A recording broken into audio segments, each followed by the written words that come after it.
So women matter. We're half the world. If you ignore half the world, nothing is going to really develop. There are estimates of the trillions of dollars, it's in the 20s to 30s of trillions of dollars that will be added to world GDP if women get actively involved. To use another interesting statistic, over the next 7 to 8 years, 800 million women are going to enter the economic world for the first time. This is a real force. If it's ignored, then we all have issues. We've all been focusing on this for a long time. Women matter. If you think about women on the financial inclusion side, women are better credits than men, especially when they run small businesses. And they're better business for the banks once the banks actually do business with them. Not only because they're better credits, but because they refer more customers. So a woman will refer more clients to a bank than a man will if she's happy with the business.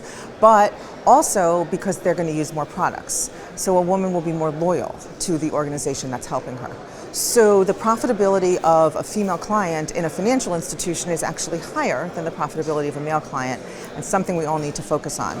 Also, if you think about women and world development, women tend to take the money they earn and reinvest it in family, education, security, all of these things that lead to their children and their families being better off and having multiple impacts in the world.